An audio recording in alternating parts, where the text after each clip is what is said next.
Eran las 10 de la mañana del día 4 de agosto del año 1897.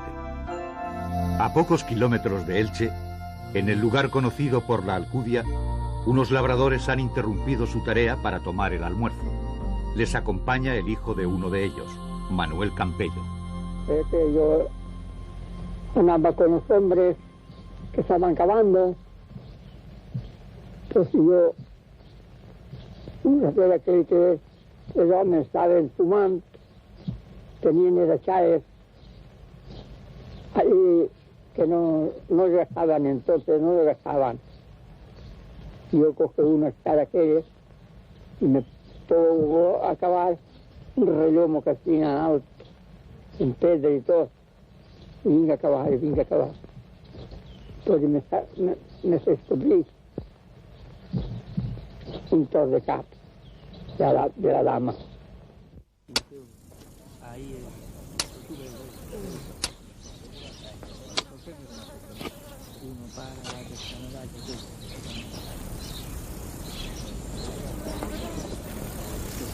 Veniu!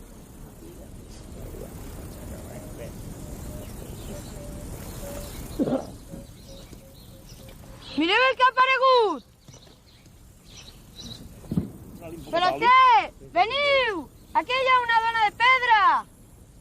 Tu, Macià, ves a veure què és el que ha trobat el xiquet. Deu ser una d'aquestes pedres que tant li agraden al metge. És possible. Manolico, a veure. Dóna'm el que has trobat. No puc! És molt gran!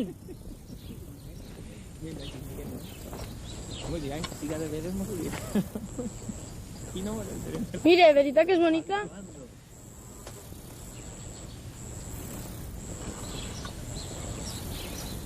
Galiana, vosaltres, veniu. Té raó el xicot. Vinga, anem a veure.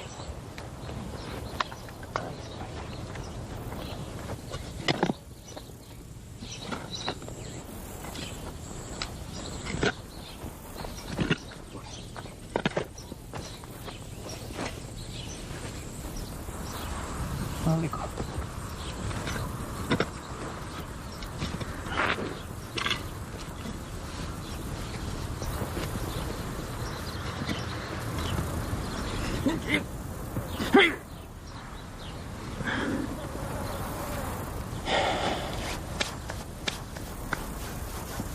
Campello, dus-te el carretó.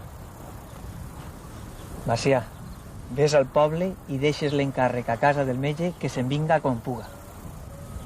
I vosaltres, au, que avui no es guanyem el jornal.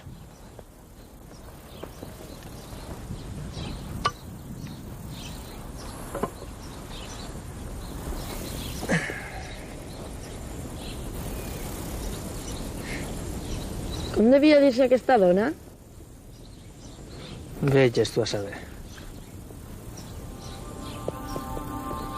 Estic segur que és una reina mora. El sol y estos olores. Cuánto los he echado de menos.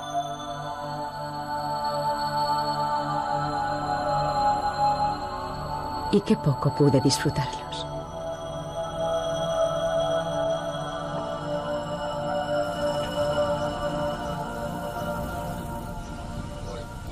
Después de tanto tiempo enterrada, es de agradecer el esfuerzo de estos hombres por sacarme de mi escondite. Es todo tan distinto. Van vestidos de una forma rarísima.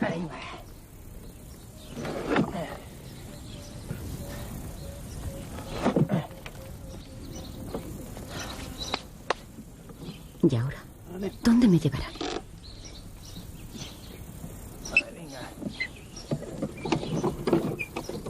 Este paisaje me resulta familiar. Sí, sin duda fue aquí donde estuvo Elique. Ha desaparecido todo. El templo, las casas e incluso el Alebus, el caudaloso río que la abrazaba proporcionándonos seguridad.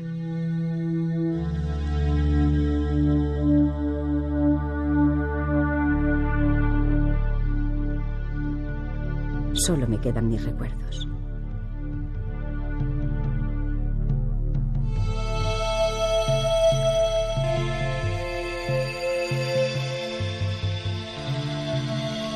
Nuestra proximidad al mar nos propició frecuentes encuentros con gentes de todas las orillas del Mediterráneo.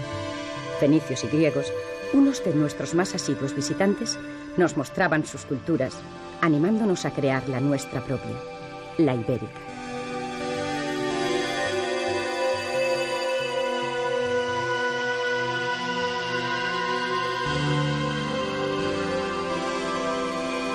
Con ella como base, fuimos desarrollando un complejo sistema de vida que nuestros artistas fueron capaces de reflejar en sus obras, sin olvidar las de uso más cotidiano.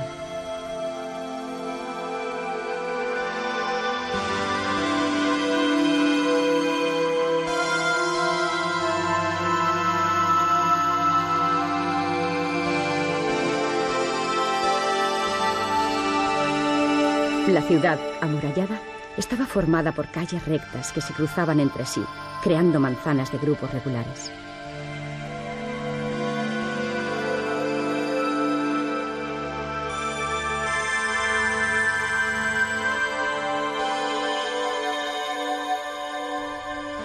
Las casas eran, por lo general, de pequeñas dimensiones. Las construíamos con una base de piedra sobre la que levantábamos muros de adobe y las techábamos con ramajes y barro.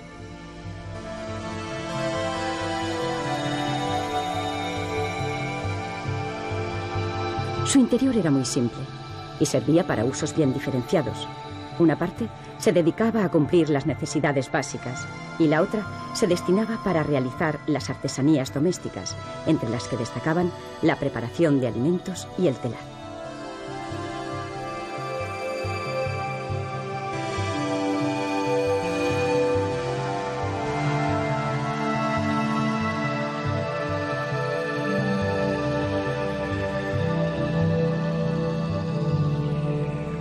La vida transcurría habitualmente en la calle.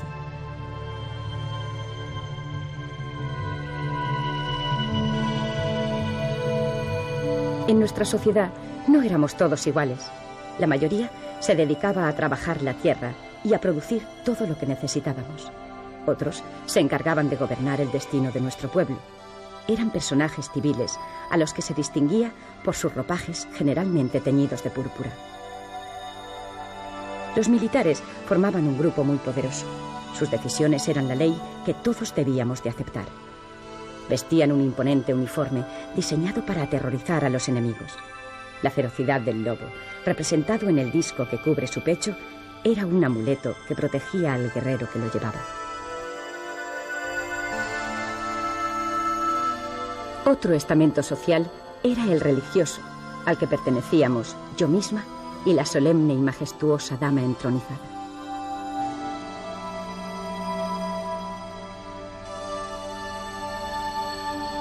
Nadie se merece un final así.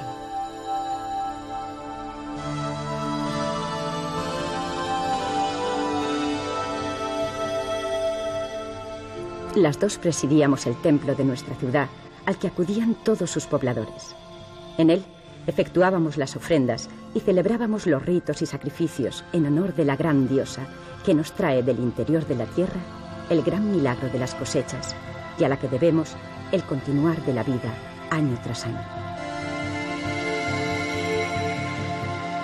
Soy la divinidad única, a quien venera el mundo entero, bajo variados ritos y distintos nombres. Un gran número de personajes nos acompañaba en el templo. Allí estaba el hijo más amado de la familia, que sufragaba el culto del templo. Guerreros en combate ritual, los símbolos divinos del caballo y el toro, y el grifo. Ser mitológico, mitad águila, mitad león, fiero guardián de los lugares sagrados y protector de las almas.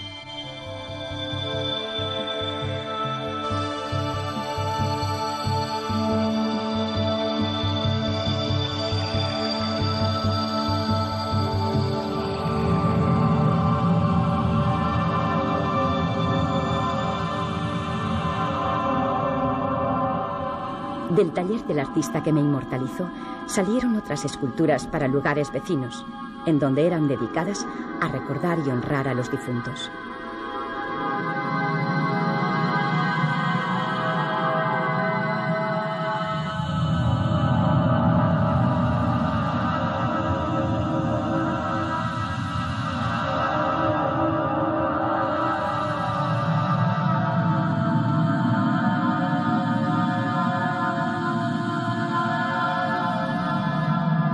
En aquella época, la constelación visible en las noches despejadas era Tauro, y todos los que la contemplábamos la interpretábamos como la del dios masculino, símbolo de la fecundidad tan ensalzada por nosotros. Su figura era omnipresente. Coronaba los monumentos funerarios que se erigían en las principales vías de acceso a la ciudad dedicados a los antepasados, donde se depositaban sus restos y sus ajuares y donde se realizaban sacrificios y libaciones en su honor, porque quien verdaderamente muere es quien no es recordado. Quien mantiene viva su memoria sigue entre los vivos. El ritual del enterramiento comenzaba con la cremación del cadáver en una gran pira de leña. Se lavaban sus huesos y se colocaban, junto con las cenizas, en un recipiente de barro que se introducía en la tumba en compañía de los que habían sido utilizados en los ritos funerarios celebrados en su honor, de otros conteniendo alimentos, de su ajuar y de sus armas. En algunas ocasiones utilizábamos esculturas como lugar de depósito de las cenizas del difunto, como esta urna funeraria en forma de toro. Nuestra religión nos enseñaba que las almas de los difuntos viajan hasta otro mundo y hasta allí eran transportadas por una figura alada, la Esfinge, guiada por nuestra diosa. Era una imagen muy expresiva de nuestro pensamiento, una síntesis de nuestra manera de entender el paso a la otra vida.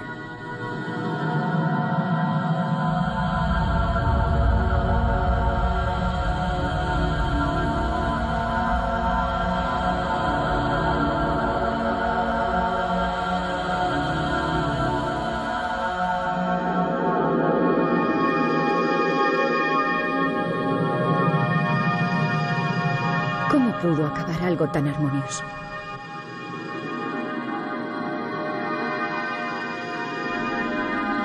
Por este mismo camino hice mi último viaje en condiciones mucho más dramáticas.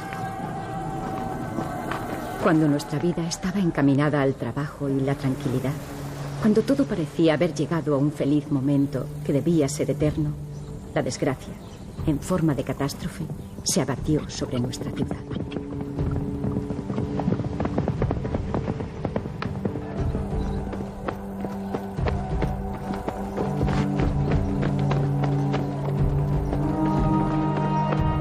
Con los primeros síntomas de que algo grave iba a ocurrir y con toda la urgencia requerida por el momento, unos jinetes se acercaron a nuestra playa por arena con que cubrirme.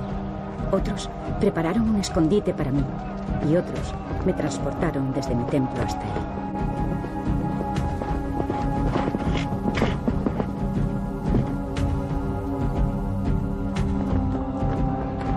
Los que me querían y respetaban dedicaron sus últimos esfuerzos en protegerme, ocultándome en el nicho excavado junto a la muralla.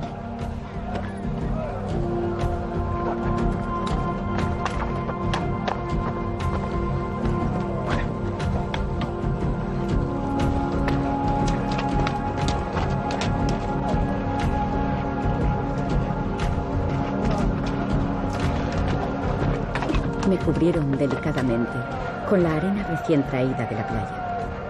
Olía a mar. Nunca volvieron. Perecieron con la ciudad, de cuya destrucción, provocada por los avatares de la Segunda Guerra Púnica, yo fui la única superviviente.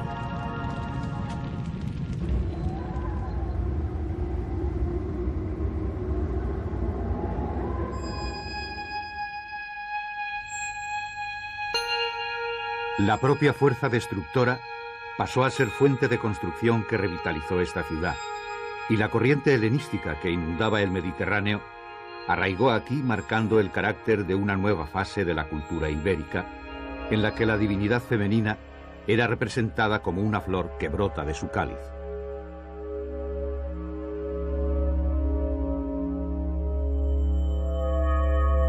Esa era la motivación esencial de quienes plasmaban su arte en la decoración de la cerámica, vehículo de transmisión de un pensamiento en torno a la magia y la religión que tan profundamente afectaban a la vida en estos momentos.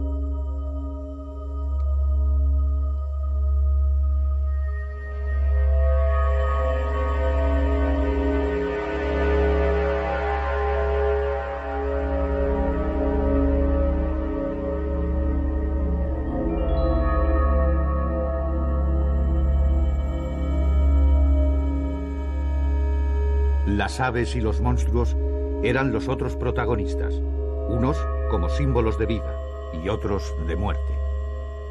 Grandes aves con alas desplegadas se repetían continuamente. Las escenas dibujadas en los vasos colaboran en gran medida a desarrollar la simbología de este mundo.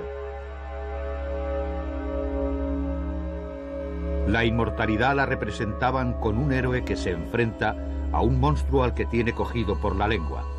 Se trata de la eterna lucha del héroe con el dragón. El viaje del alma al más allá se nos muestra con un enlutado escudero que lleva por la brida al caballo ensillado del guerrero ante el árbol de la vida, para así cumplir con el ritual establecido. La gran diosa mediterránea se representa de múltiples formas. Aquí es el auriga de los caballos divinos.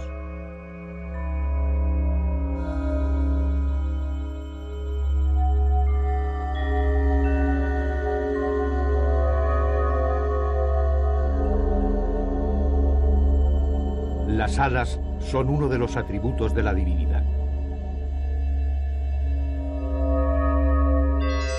La religión impregnaba hasta tal punto la vida de aquellas gentes que incluso ofrendaban sus primogénitos a las divinidades.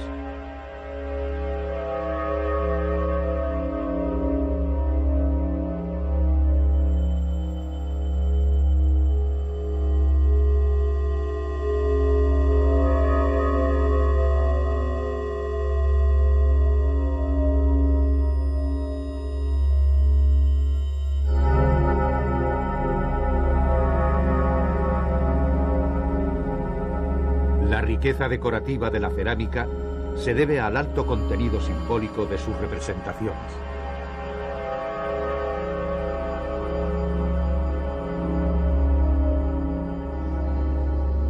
El rostro de la diosa expresa la fertilidad de la tierra, materializada en ese vaso ritual en el que se simboliza una libación litúrgica.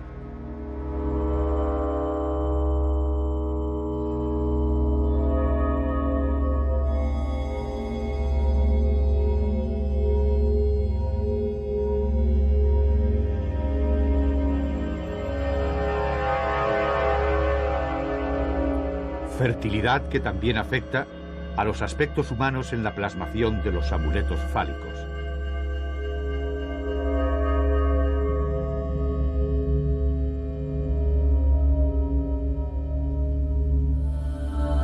Hasta mi refugio llegaban sonidos de una lengua, desconocida para mí, que presagiaba grandes cambios.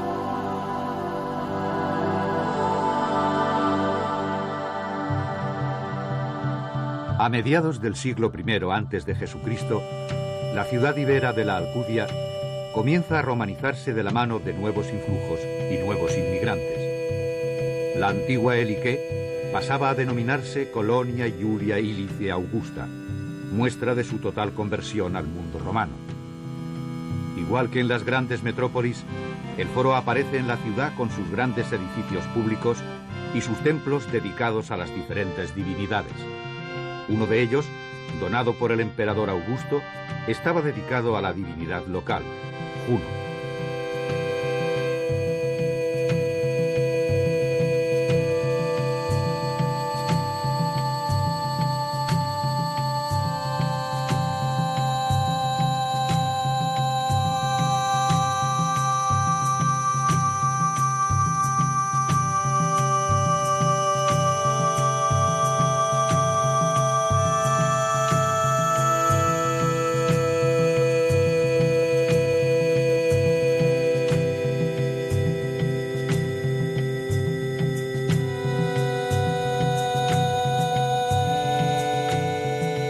En los primeros momentos, el sustrato indígena se mantuvo.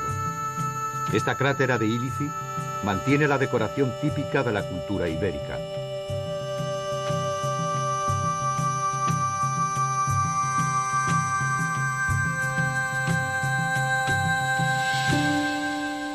Pero poco después se alcanzó la plena romanización.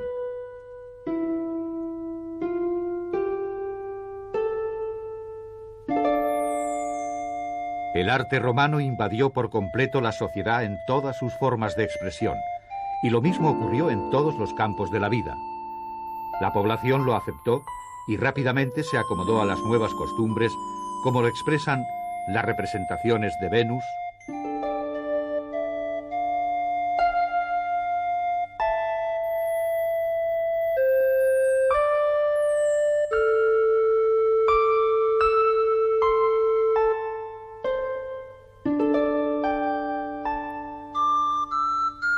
de Eros,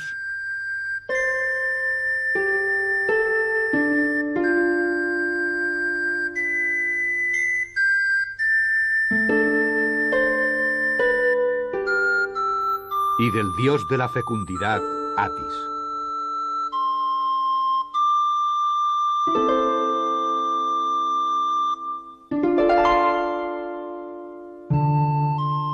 La arquitectura romana irrumpió transformando la imagen de la ciudad existente hasta el momento. Las construcciones privadas alcanzaban niveles inimaginables. Las viviendas de los personajes de la clase social más elevada se convertían en un núcleo cerrado y autosuficiente en el que el lujo y el confort estaban muy presentes. Estaban construidas con los elementos y los materiales preferidos por el mundo romano, entre los que destacaban los mármoles, los mosaicos y las pinturas murales. Las casas tenían un patio porticado en el centro, por donde entraba la luz y el aire a todas las habitaciones. No había ventanas al exterior para no fomentar la envidia entre los menos afortunados. Tablinum, patio y triclinium formaban el eje de la casa.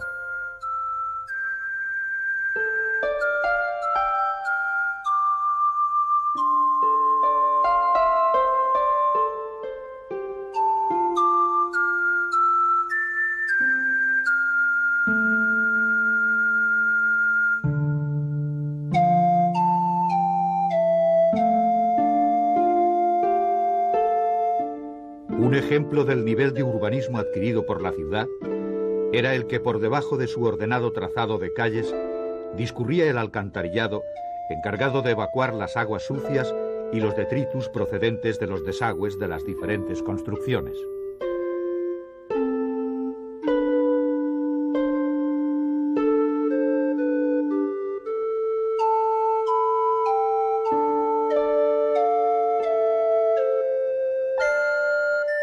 Los romanos habían aportado grandes cosas a la ciudad, pero poco a poco todo se fue perdiendo. En la primera mitad del siglo IV, una vez establecido el cristianismo por medio del Edicto de Milán del emperador Constantino I, se construyó en la Alcudia una basílica, lo que nos muestra la entidad de la ciudad durante el periodo de expansión de esta nueva religión, en el que llegó a ser sede episcopal.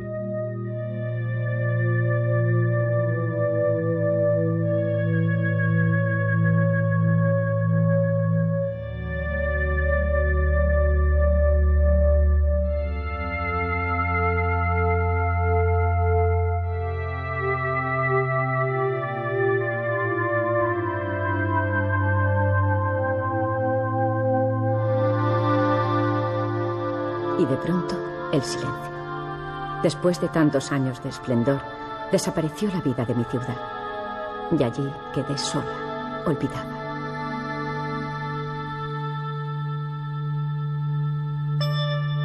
El mundo islámico, constituido en nuevo invasor, decidió buscar otro emplazamiento para levantar la ciudad.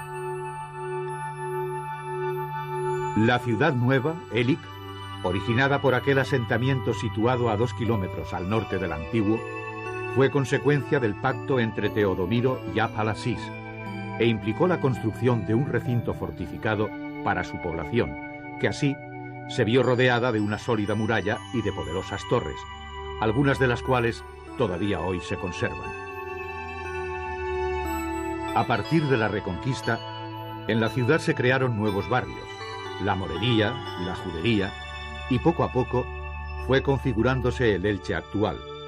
Este Elche que es el heredero vivo de la antigua Ilici, que había existido en las tierras de la Alcudia y de la que se extrajeron restos arquitectónicos sillares de sus murallas, columnas de sus edificios, para ser reutilizados en las nuevas edificaciones.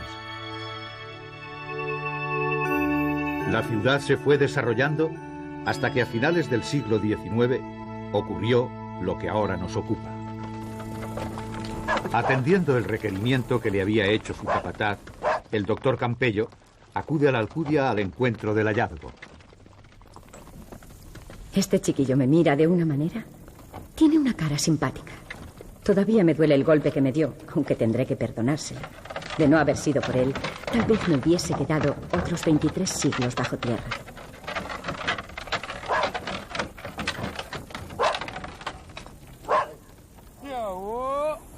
Bon dia, don Manuel. Hola, bon dia, Galiana. Anem a veure. On es troba això tan important que heu descobert? Ahí ho té, damunt la taula.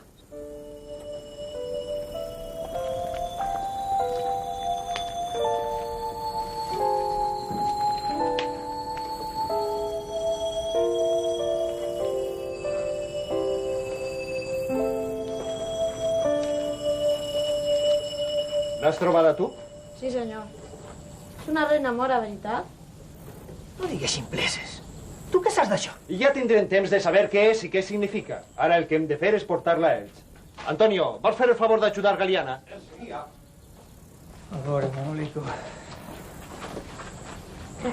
Aquí de veritat l'hauria agradat trobar-la és a don Aureliano, que en pau descanse. En això tens raó, Pasqual. Per a mon sogre haguera sigut una gran alegria. Col·loqueu-la al seient de darrere. Jo aniré aguantant-la perquè no caiga. Ahí va. Vinga, Antonio, que tinc molta pressa.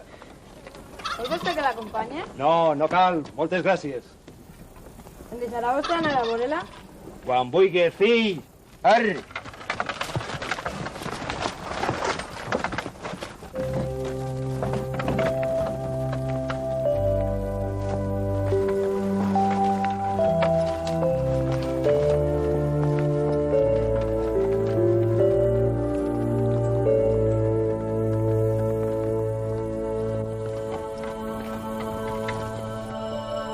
No podía imaginarme que ese viaje iba a ser un viaje sin retorno. Apenas unas horas después de haber vuelto a ver la luz, me alejaban del lugar que me vio nacer. Todo aquello me producía un gran recelo. Solamente la mano de aquel hombre que me sujetaba me inspiraba confianza.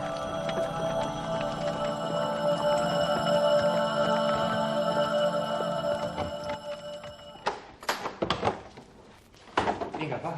Doctor, on posen el pedestal? Deixeu-lo ahí mateix. I vosaltres col·loqueu damunt el bust, però amb molta cura, Que no caiga. Espai, espai.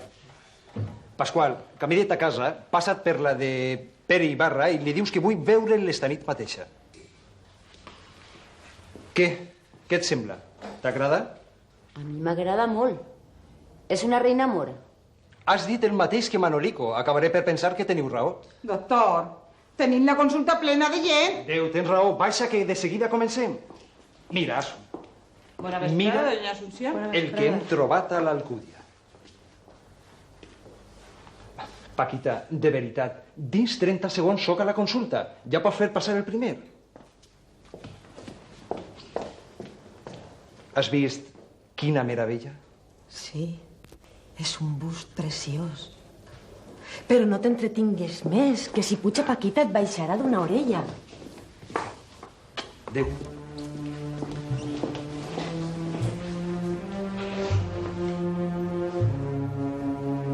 Que bonica que és tu. Com li haguera agradat a mon pare haver-te conegut. T'havia somiat tantes voltes.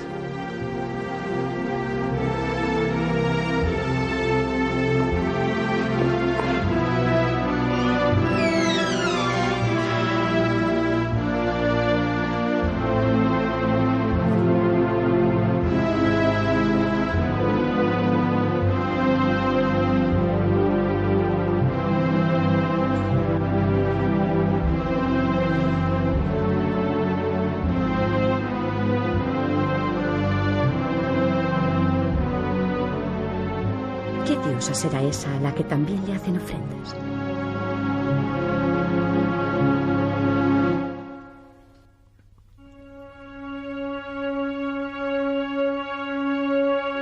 Don Aureliano Ibarra Manzoni, ilustre humanista del siglo XIX, había realizado a lo largo de su vida excavaciones arqueológicas en el término municipal de Elche y había logrado reunir una importante colección de antigüedades que legó a su hija Asunción, con el encargo de que a su muerte la ofreciese en venta a la Real Academia de la Historia para el Museo Arqueológico Nacional. Esta, reunida en sesión plenaria el día 18 de marzo de 1891, bajo la presidencia de don Antonio Cánovas del Castillo, tomó en consideración la propuesta formulada por don Juan de Dios de la Rada para que se nombrase una comisión que estudiase la adquisición de la colección que habían ofrecido los herederos de don Aureliano Ibarra.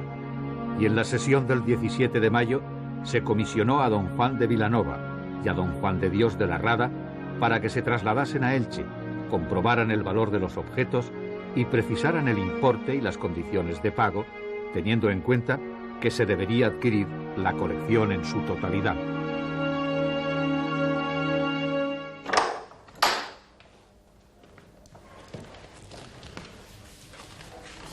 Aquí el tens, Perico.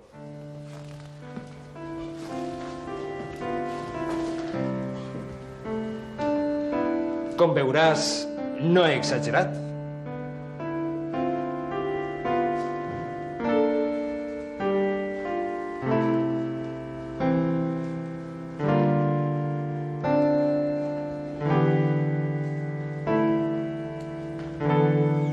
Meravellós.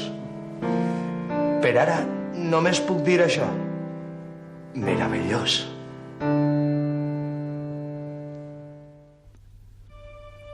Don Pedro Ibarra, hermano de don Aureliano, era el archivero municipal de Elche y como este un extraordinario amante de la incipiente ciencia de la arqueología.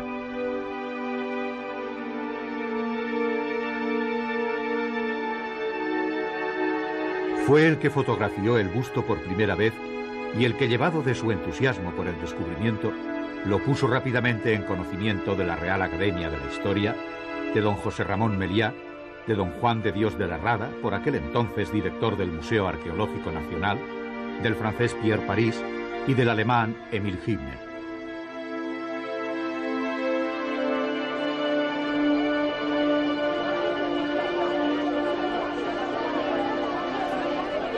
Al mismo tiempo, la fama de lo descubierto llegaba hasta los últimos confines de la población, y todos a una, hombres y mujeres, grandes y chicos, querían ver a la reina Mora. El nombre con el que lo bautizara Manolico Campello había hecho fortuna.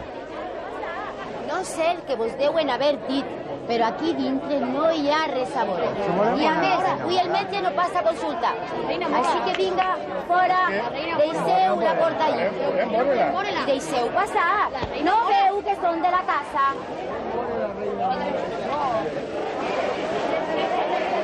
Passen, passen vostès.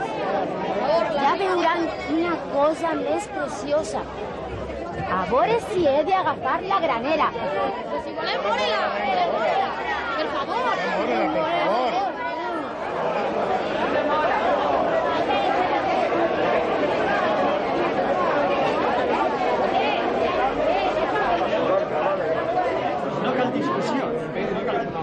¿Qué dirán?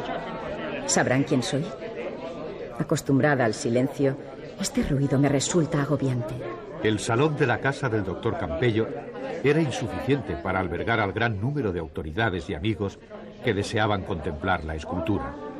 Las opiniones y los juicios se sucedían y se multiplicaban.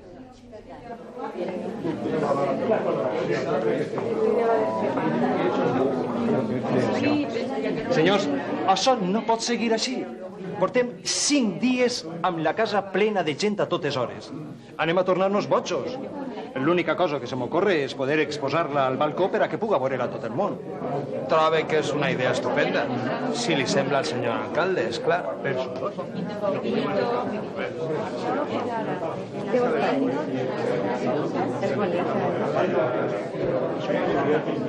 I a vostès, pares, què els sembla aquesta escultura? Hem de reconèixer que és molt bonica, però he d'advertir-vos, filles, que davant aquestes escultures paganes cal adoptar moltes precaucions, perquè en un moment de distracció poden caure en la idolatria. Ai, no, mare de Déu. Un moment. No, deixa que veiem que allà si fica estava la tia Pasquala. Clar, que estava allà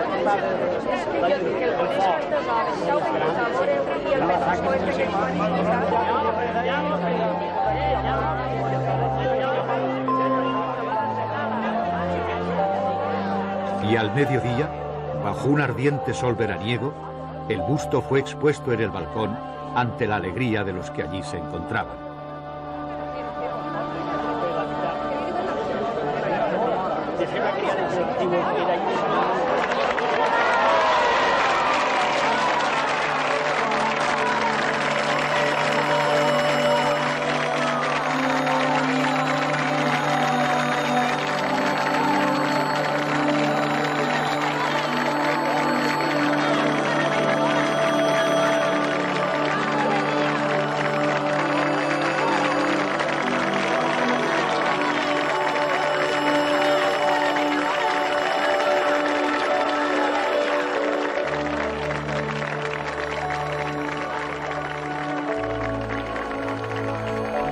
Esto me recuerda otros momentos igualmente felices.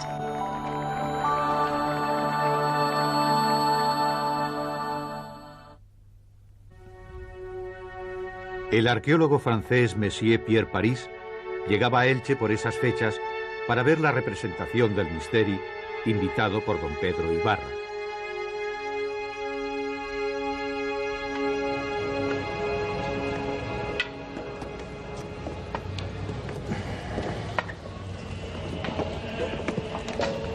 ¿Qué es que vous voulez? ¿Me dice usted algo? No, no decía nada. Pero sí, la verdad es que quería enseñarle esto. ¿Qué le parece? Pero, ¿de dónde es este busto? De la Alcudia. ¿Y lo ha encontrado usted? No, fue un hallazgo casual. Hace unos días. El día 4 hace una semana exactamente. ¿Y dónde se encuentra ahora el original? En casa del doctor Campello. Esta tarde, si quiere, podemos ir a verla. Iba a rogárselo, pero no será mucha molestia para el doctor. En absoluto, estará encantado de recibirle. Pues le estaré muy agradecido.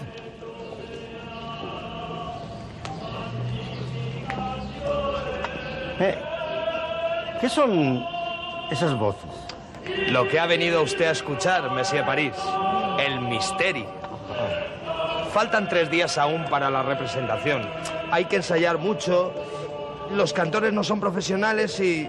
Ah, très intéressant. Très intéressant.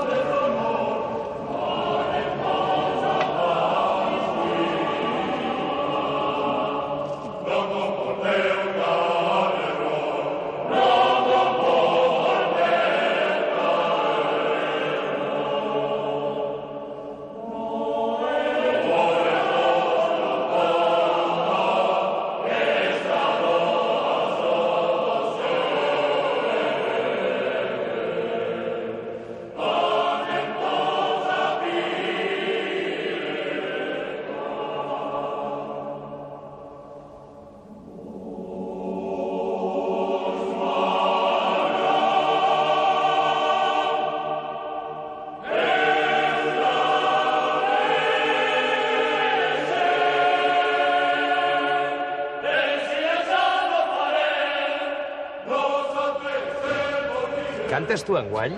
Jo faig la Maria. Jo sóc l'Àngel. Doncs mireu de fer-ho bé.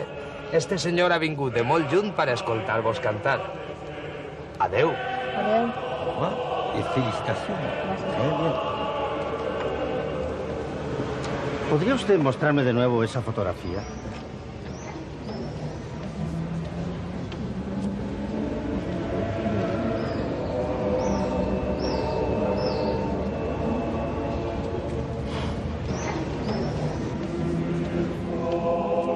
Fíjese, es una mujer cubierta por un gran manto y tocada con una opulenta mitra.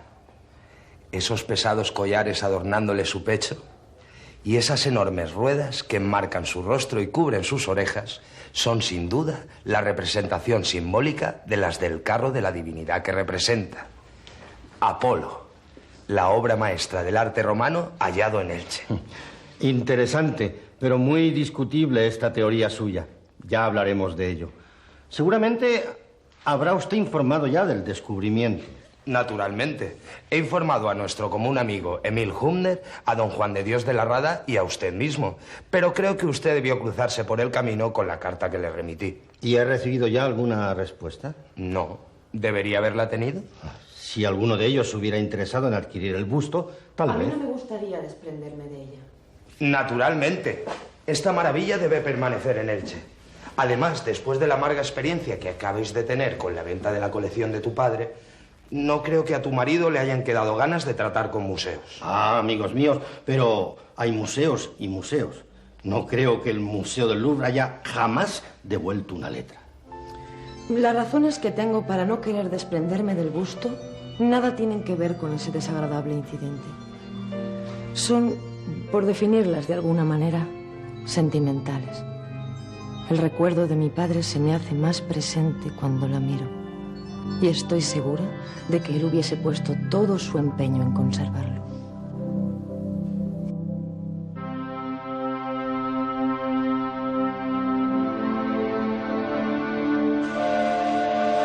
El desagradable incidente, aludido por doña Asunción y don Pedro Ibarra, tiene su origen en la visita que, siguiendo el acuerdo de la Real Academia de la Historia, realizaron a Elche don Juan Vilanova y don Juan de Dios de la Rada para adquirir la colección de antigüedades de don Aureliano Ibarra.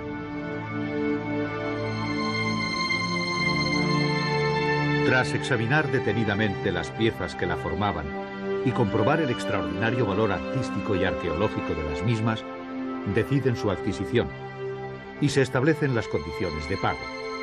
El doctor Campello, en nombre de su esposa, acepta que el Museo Arqueológico Nacional abone el importe de la colección en 3 plazos, y quiso el destino que uno de estos plazos venciese en fechas próximas al descubrimiento del busto sin ser atendido.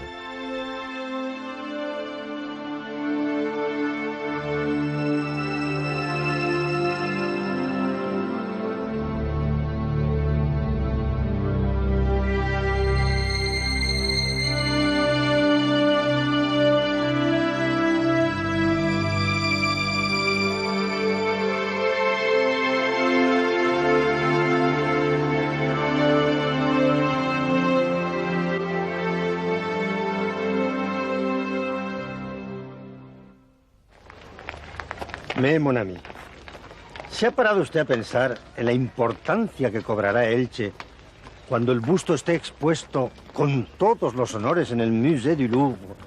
¿Se imagina su nombre inscrito en el pedestal que lo sustente? No insista, señor París. No insista. Estoy firmemente decidido a no desprenderme del busto.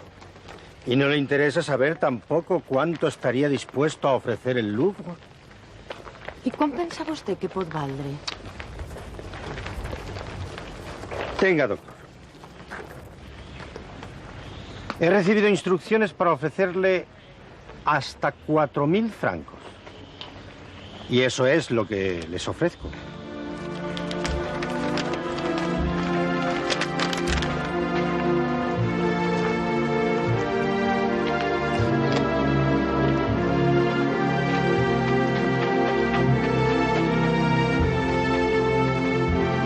Les puedo asegurar que lo cobrarán al contado, en francos y antes de 8 días.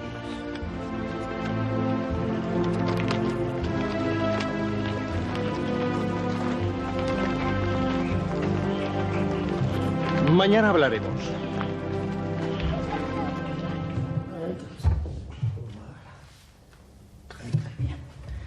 El hueco entre los 2 cajones lo rellenaré con serrín. Confío que esta protección sea suficiente y así podrá viajar cómodamente hasta el Musée du Louvre.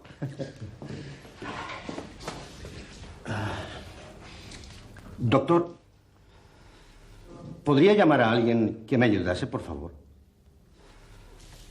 Yo mismo le ayudaré. Merci. Cuidado.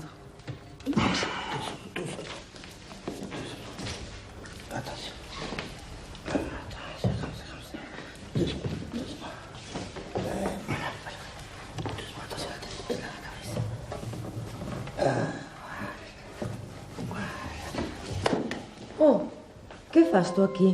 Vinc a veure-la. A mi? A vostè no. Vinc a veure la reina Mora. Don Manuel em digué que podia vindre quan voldria.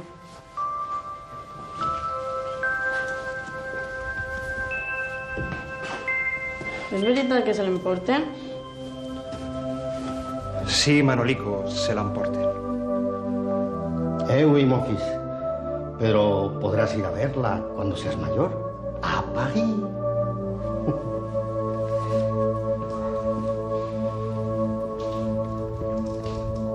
Torna.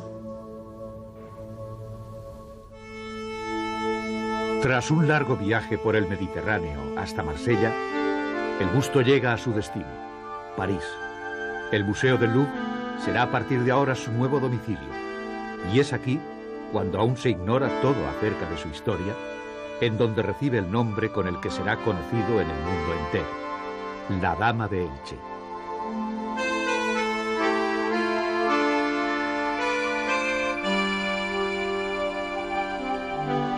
Sí, allí permanecí más de 40 años, compartiendo el exilio y la fama con personajes de tanta importancia como la Venus de Milo o la Victoria de Samotracia, y con otras gentes de Iberia, como el acróbata y el músico de Osuna.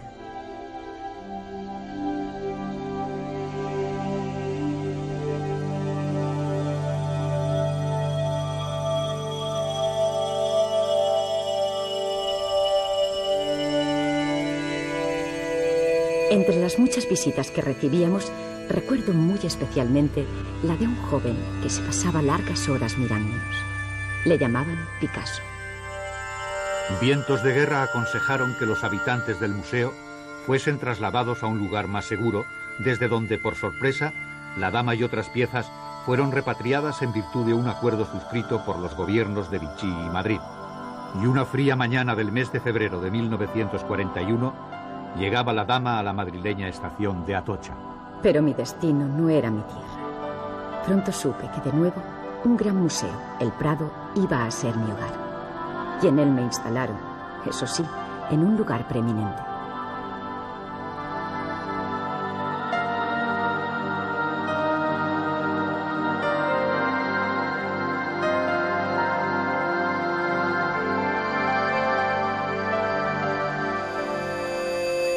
Junto con la dama, regresaron a España una buena cantidad de obras, y entre ellas, los sillares ibéricos de Osuna y la Esfinge del Salobral.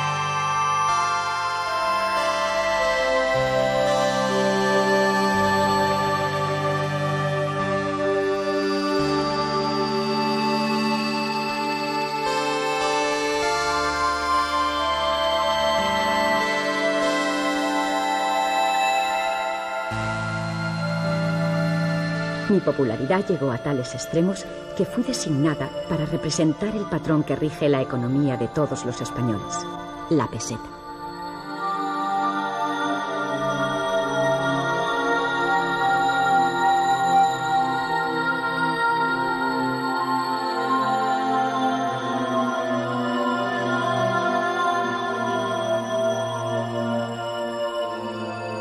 Años estuve en el Prado hasta que un buen día me trasladaron aquí, al Museo Arqueológico Nacional.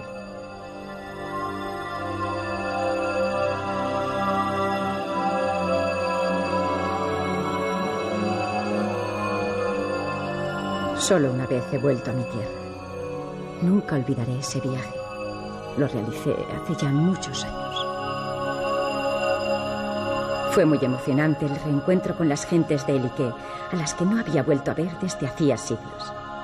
Por fin pude percibir la brisa del mar que me traía en las palmeras.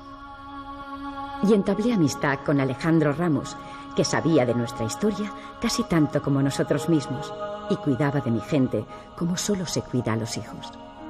Tal vez debí decirle quién era yo.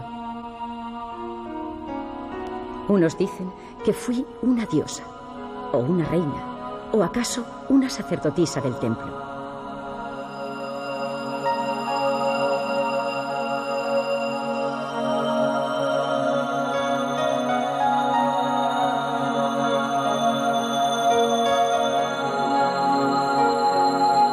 En el hueco de mi espalda, los fieles depositaban sus ofrendas y yo llevaba dentro de mis joyas los talismanes propios de mi condición sagrada.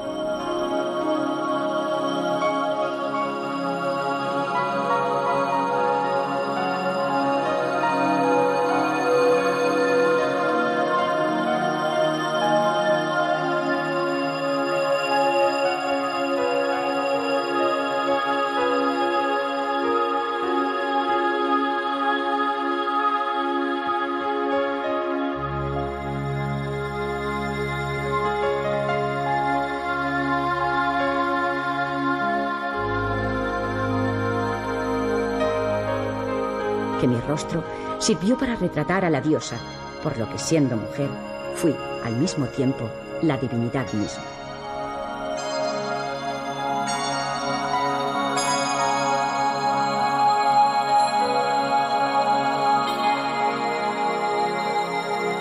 Soy. Todos los que me conocen saben que soy la dama de Elche.